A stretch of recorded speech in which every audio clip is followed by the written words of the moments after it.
Do you remember when Will Buxton was a journalist and he'd ask questions that went on for about 20 years and you'd expect a Blu-ray director's cut of them? This is getting that way. But anyway, I'm migrating gradually to my point. Strap yourself into this Rolls Royce.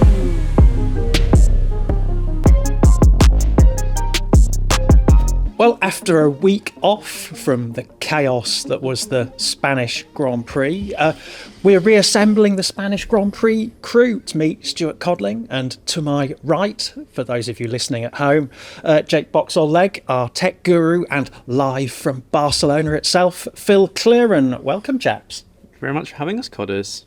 So, before we get on to the pressing issue of the Canadian Grand Prix, which is obviously happening this weekend, some news breaking today in the form of the 2026 calendar being announced, which is nice and early. We like to get our ducks in a line and our few days off booked. And Phil will no doubt be delighted to learn, as a Barcelona resident, that he'll be getting lifts all over again for the as yet unnamed, not the Spanish Grand Prix, the Catalan Grand Prix. Should we Catalan story short, to use a joke we most definitely didn't use last weekend? What do we think about the calendar? Phil, I'll throw to you first, given that you sort of get to work from home still.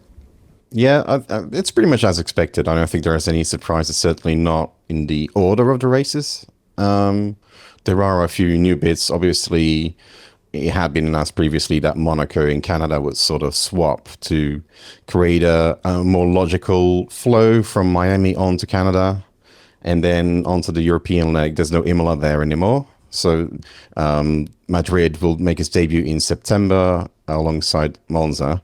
So those are the main changes. I guess the one outstanding issue is that, for all intents and purposes, Miami and Canada are still standalones. So they are not run back to back. There's still a 3-week gap, which means that, for example, Canada will now clash with the Indy 500, which is quite annoying for a lot of people. Especially because it's in the same time zone, so therefore they will literally, be run at the same time. So people who enjoyed their, whatever it was called, Super Sunday of motorsports, they are going to be a little bit disappointed. Yeah. Well, they can buy themselves a TiVo or something like any other human being, can't they? Or watch it on streaming. But I did commit a blasphemy earlier in the office because I pointed out that, the Monaco Grand Prix and the Indy 500 have clashed pretty much since the year dot, and so smallest violin in the world there. But obviously, you could enjoy the Grand Prix and then watch the Indy 500, whereas for those so inclined, going to have 2 screens on at once, aren't they? And then at the end of the year, Jake, a colossal high five for the people responsible for assembling the calendar, as we have, 6 races in 7 weeks?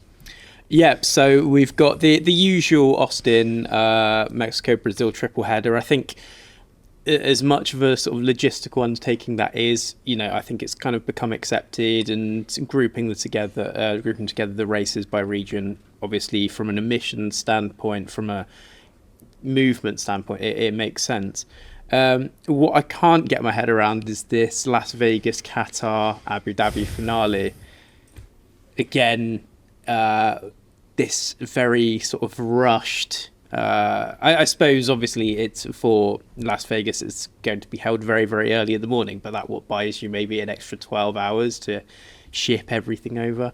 I don't understand that one. And again, I remember, because I was working in Formula 2 at the time in 2018 when we had this first triple header, and it was France, Austria, Silverstone. So actually, in the grand scheme of things, a relatively tight-knit, quite an easy one to kind of work through. And F1 was like, we won't do this again. It's, it's too much of a logistical undertaking. I don't think we can really manage this. And now we've got 2 triple headers at the end of the season. Everyone's going to be very, very burnt out. And through 2 very, very different time zones, it's utterly bizarre. And again, as I say, everyone will be broken by the end of it. But, F1 sure does love to prioritise its people. When you said Las Vegas, Qatar, Abu Dhabi. Firstly, it sounds like someone who's got some Scrabble pieces they need to get rid of in a hurry. Secondly, just at the moment you mentioned it, I heard in my ear very noisily Phil sighing just at the thought of it.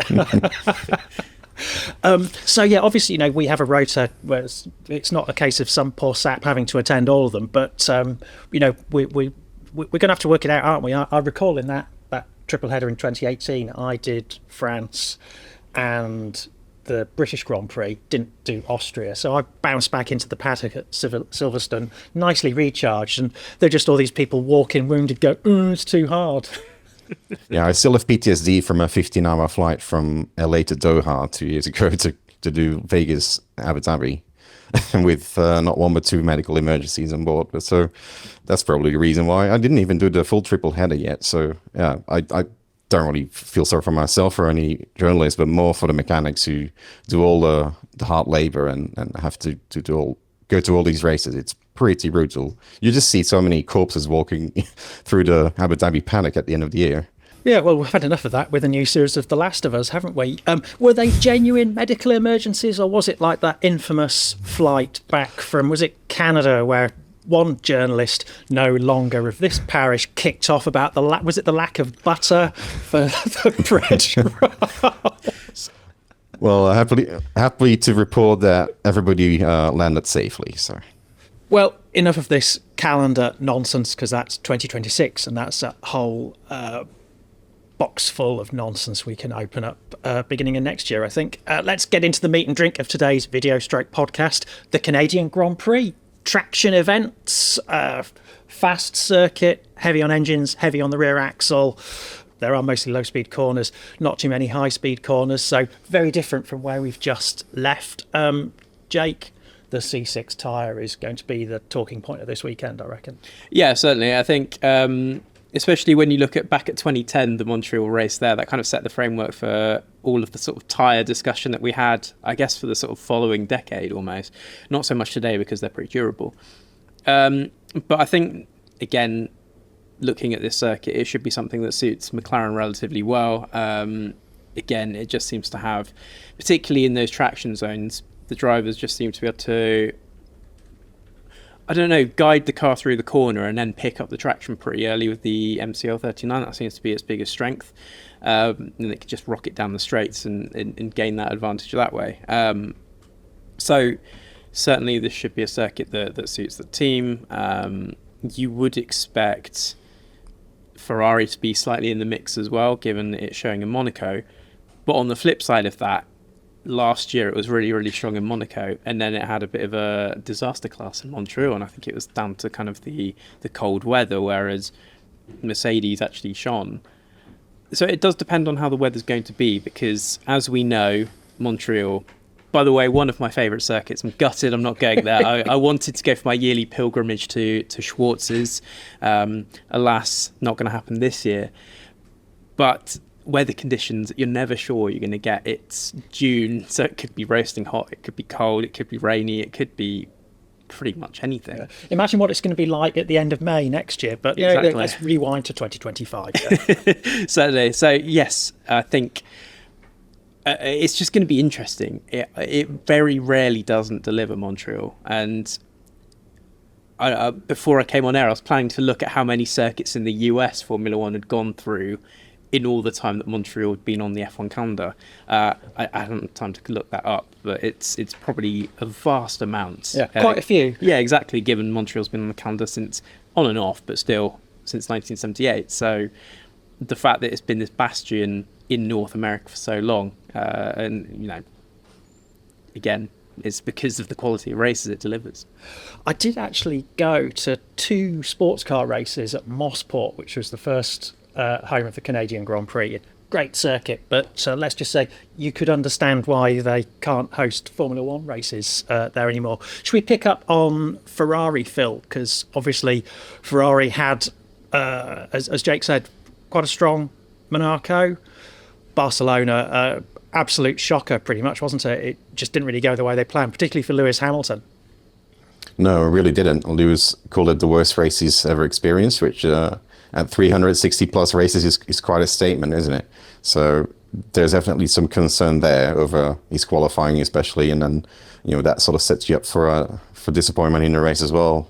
Thus far, yeah, the difficulty is neither Barcelona or Monaco are particularly relevant for Canada because they're just three very different circuits. I know there's a lot of low speed in Montreal, but it is very different to Monaco still.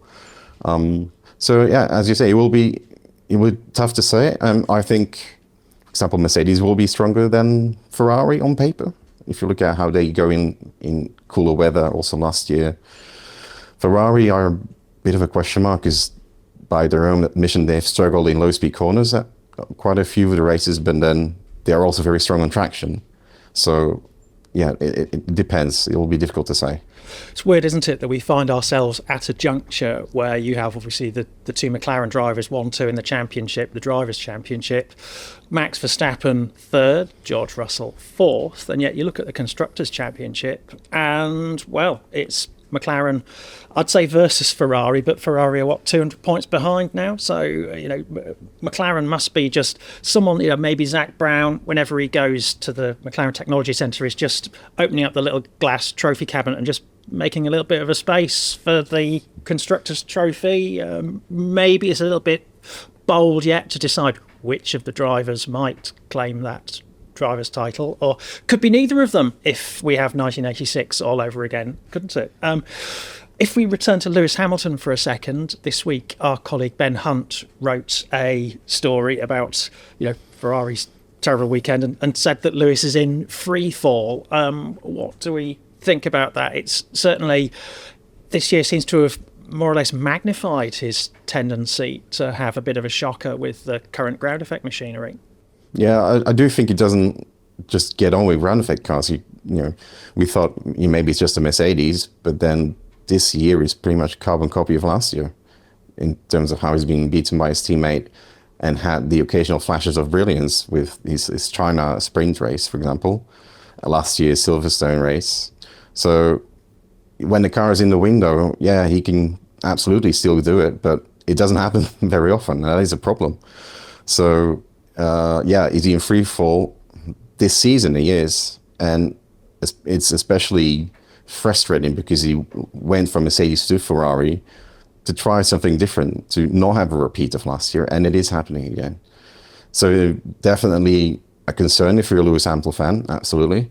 At the same time, I wouldn't give up just yet because 26 is around the corner, very different cars, and that is ultimately, I think, the reason why he went to Ferrari, to have that chance in 26. I've certainly been seeing a lot more people in Ferrari merch around in the UK, so that's something that's going well for Ferrari. Now, Jake, I suppose we should probably talk a little bit about whether this is on the Andrea Stella scale of performance balancing, an apple or pears circuit, and the likelihood of Red Bull being in the mix or not. Well, I think he described Monaco as being a peach, so I can't remember whether the apple or the pear was Barcelona. This feels like a pear to me. Montreal, I don't know why, it just has pear vibes, I think. Okay. What were we talking about? Prospects for Red Bull, I was thinking, but really this sounds like a pleasant bucolic journey through the produce section of Sainsbury's. Yes, exactly. It's somewhere where you maybe wouldn't find the Red Bull, as we segue perfectly into that. Thank you, Codders. So I think it's been interesting, hasn't it, at Red Bull? It's been an interesting time in the Max Verstappen seems to be able to get the best out of this car. It does seem to be still very difficult to drive, but I think it's improving. The tyre management is trending towards the right direction. And I think part of that is, rather than complaining about whatever systems McLaren may or may not have on the car, I think it has sort of tacitly realised that managing flow around the rear hub is the way to do it. And so changing the sort of internal infrastructure of basically what you have under the cake tins at the rear hub, how the sort of airflow is managed through that, how it's retained, how it's let go to build up the tyre temperature and then move it along. That's all part of the tyre management process, and I think it's realised a much stronger way of doing that. But equally, as I said, it's still very, very difficult to drive. We saw at Barcelona, for example, Tsunoda really, really struggling through the weekend. I don't know if Montreal is much of a circuit to improve that. I don't think it's going to be the circuit for them. Again, last year, or over the last 2 years rather, even though it won this race, the car was not strong over the kind of short apex sort of chicanes and that sort of thing. Really, really struggled with the pitching through those corners. So it's going to be a difficult round. And equally, and I would like to put this forward. I'm sure it was on the list of topics, but I will move on to it, which is the Max Verstappen currently on 11 of 12 allotted penalty points. I believe that this is the last chance because I think 3 of the points are removed after Austria, 2 or 3. Yeah, it'd be the Monday after Austria. Yes. So we've basically got this and Austria for Yeah. whatever goes down will go down. So I think, although we can never count him out of the weekend, I think this is the one where the other drivers on the field can give a little bit back. For all of the times that Max has been relatively robust in defence, as has been his want for the last few seasons, and maybe the other drivers have sort of been a little bit softer, let's say, when racing against Verstappen. This is the kind of weekend where they can put him under a little bit of pressure, because they know that in theory, if he made a mistake or lashed out, let's say, he's going to be sitting on the bench for Austria, which, given that that's Red Bull's home race, is a little bit of a PR disaster. And also big race tourist-wise for the Dutch fans. And I think we're going to have to gently bounce this towards Phil as a Spanish domiciled Belgian before all the people in the down below in the comment section start going on about biased British journalism and all that, spelled with a Z. It's common precedent for those who are elected to the position of Speaker of the House of Commons for them to be theatrically dragged kicking and screaming to the position, because of course anecdotal evidence and history has it's not actually true, that many speakers of the House of Commons in the past have been executed for displeasing the monarch at the time. Now, I imagine... I'm wondering what this question is. Where are we going? This is like... Do you remember when Will Buxton was a journalist and he'd ask questions that went on for about 20 years and you'd expect a Blu-ray director's cut of them? This is getting that way. But anyway, I'm migrating gradually to my point. Strap yourself into this Rolls Royce. I'm getting there. So... we have the Speaker of the House of Commons dragged kicking and screaming to his new position. Isaac Hadjar, should that position be available, do we expect, firstly, he's the most likely candidate, does he go after his sort of quite decent year he's been having so far, go to that Red Bull, the RB21 cockpit, kicking and screaming if Max Verstappen were to make it unexpectedly available? I think there are cases to be made for both Hadjar and Lawson, and it depends on what your priorities are. Do you want to have the best showing possible for that one race, or are you trying to protect your long-term interests as a team, right? So it's clear that Hadjar is a man for the future for Red Bull. I mean, if he keeps performing the way he is, he's going to be in that seat next to Verstappen. I've little doubt about it at this stage. Lindblad will probably come in to replace him at the second team. But is it wise to disrupt Hadjar's season for that one race, putting him in the Red Bull alongside Max just for one race and then go back? I mean, we've seen with Lawson how difficult that was. Does that really help Red Bull? Or is it maybe better to put Lawson in? Yes, he's had a shocker, but he knows the car at least. It wouldn't be completely alien. And you do not disrupt Hadjar's brilliant season so far. So I would probably lean towards Lawson, actually. Yeah, probably annoys all the Sergio Perez fans as well, doesn't it? So that activates a lot of people. Is there anyone you haven't upset so far on this podcast? Is anyone keeping score, like a bingo card of people we've offended? Okay, let's get on to people on the internet. So yeah, there has been a little bit of excitement, hasn't there, about probably a little bit too much excitement over the news that Red Bull has applied for a super license for Arvid Lindblad. But their response when we asked them for clarification was very much, this is a bit of a non-story. It's just the same as Mercedes a year or two back sorting out a super license for Kimi Antonelli. They're just getting their ducks in a line, which quite frankly, over the past couple of years, in terms of their management of their young drivers, you'd imagine they'd forgotten how to do that. But yeah. Yeah, and this is a similar situation as with Hadjar and Lawson. If Max does get a ban and they have to choose between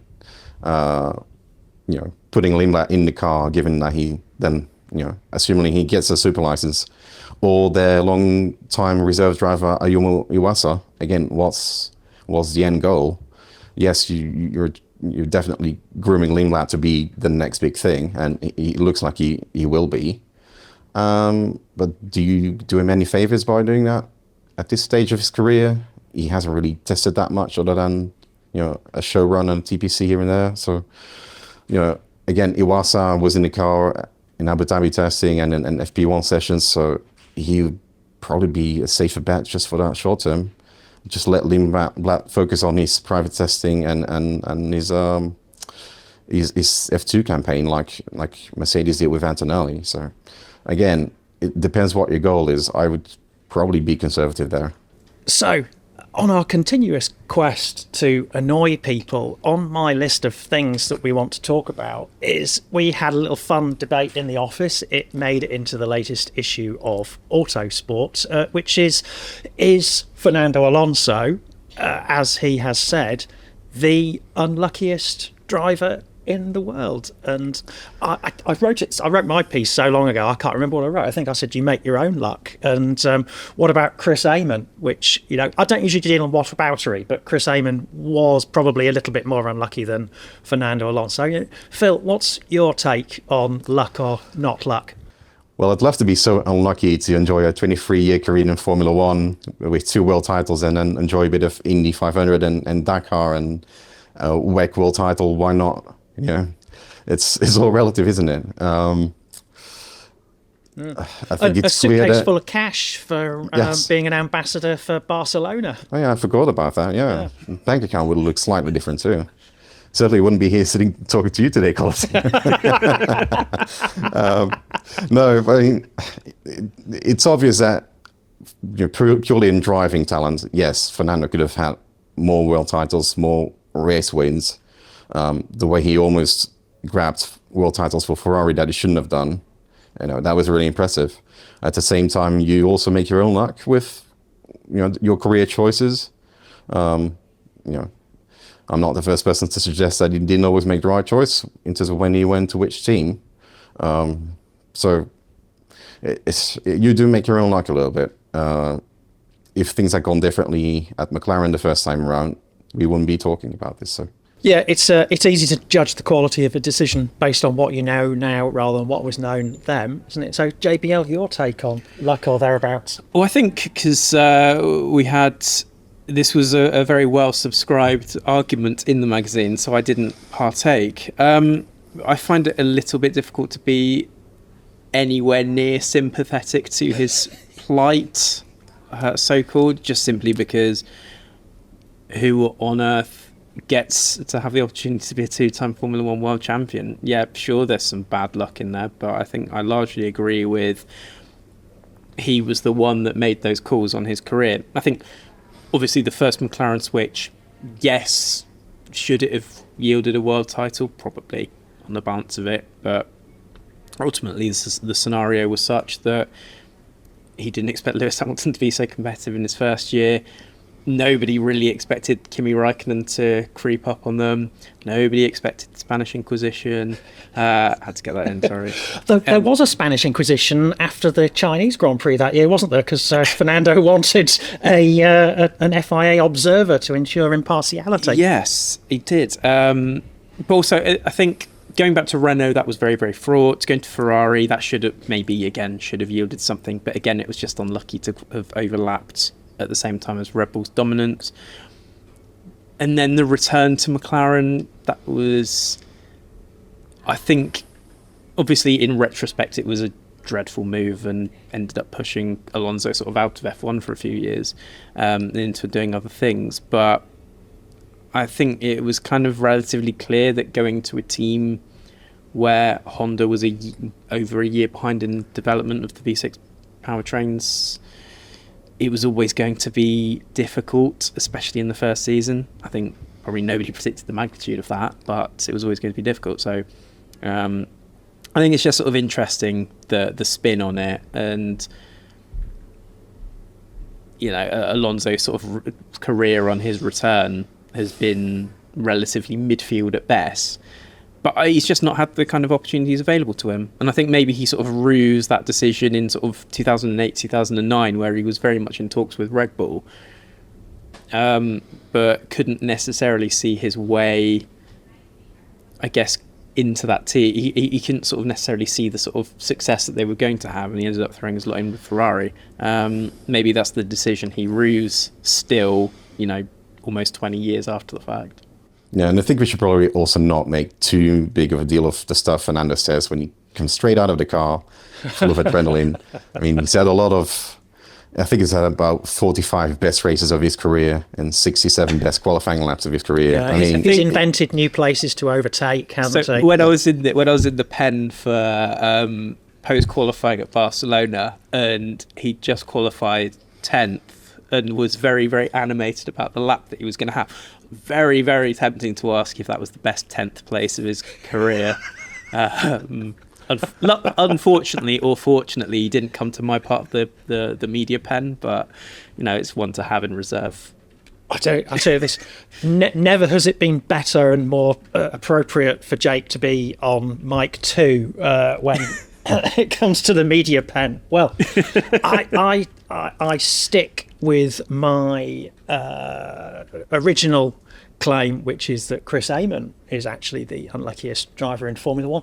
And I wrote lots of words to that effect, twice as many words as would have fitted on the magazine page, actually. So poor Kev, the editor, had to cut them down for me. So on the theme of things that have gone on too long, I think it's time for us to bring this edition of the Autosport podcast to a close.